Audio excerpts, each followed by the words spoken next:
بسم الله الرحمن الرحيم، والصلاة والسلام على أشرف خلق الله محمد بن عبد الله وعلى آله وصحبه ومن والاه. في البدء نحمد الله حمدا كثيرا طيبا مباركا فيه،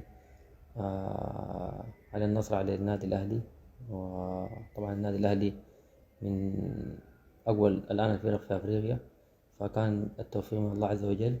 وأنا حابب أشكر آه، ال- الأخوان اللاعبين والجهاز الفني والجهاز الإداري وجميع الجماهير المحبة للهلال اللي رفعت أكفها ودعت للهلال بالنصر، وما النصر إلا من عند الله.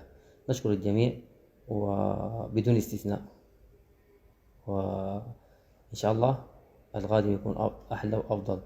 في نفس الوقت أنا دار زي ما لو بتذكروا في الكرة بتاعت بعد كرة يانجا اللي كانت في تنزانيا، طالبت الناس ما ترفع الإعلام خصوصا ما يرفع سقف الطموحات. والآن يعني أي إحنا كمجلس إدارة وأنا كمشجع هلالابي بتمني إنه الكاس ده أشيله الآن، يعني بس أطلع من هنا ادوني الكاس. لكن ما أي حاجة بتيجي بالتمني، أي حاجة بتيجي بالعمل. والعمل ده ما بين يوم وليلة. أنت هتعمل الحاجة أنت لازم تعمل وتغلط وتصلح الغلط. يعني يعني ده لو لاحظته كله بقى فترة بيلعب يعني الناس بتنسجم أكتر. فأنا داير الناس ما ترفع سقف الطموحات عشان ما يحصل إحباط لو حصلت لا قدر الله خسارة، حصلت أي حاجة. نحن دايرين الناس تكون واقعية وتثق في الجهاز الفني وتثق في اللاعبين الموجودين، وتعمل على بنيان فريق قوي وفريق متين وفريق ما بين يوم وليلة. يعني هسه أنا داير أضرب مثال بسان داونز اللي لعبنا ضده المرة اللي فاتت ده.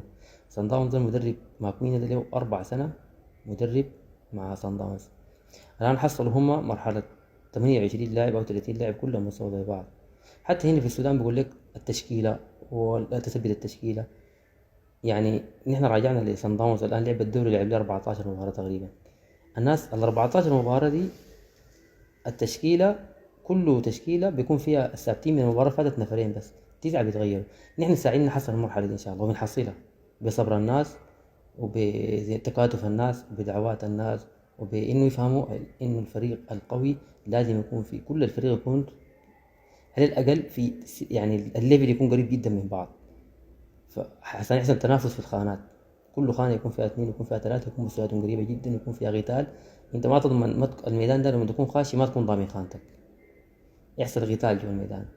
الحمد لله الناس الآن متكاتفة. يعني ما يعني حتى الناس بيتكلموا أجانب نحن ما عندنا أجانب، ما عندنا محليين، عندنا ذول لبس شعار الهلال هو هلالابي. خلاص ده انتهى. يعني ده بقى لاعب للهلال، ما بنعرف جنسيته شنو ولا جاي من وين ولا دي ما عندنا. عندنا الكفاءة في الميدان، والكفاءة دي بحددها الجهاز الفني 100% الجهاز الفني. فما دام أطول على الناس، والحمد لله رب العالمين. وما عندنا حاجة نقول غير نشكر الجميع ونقول ألف مبروك، وإن شاء الله مزيد من الانتصارات، ودائما الهلال إن شاء الله إلى الأمام. جزاكم الله خير.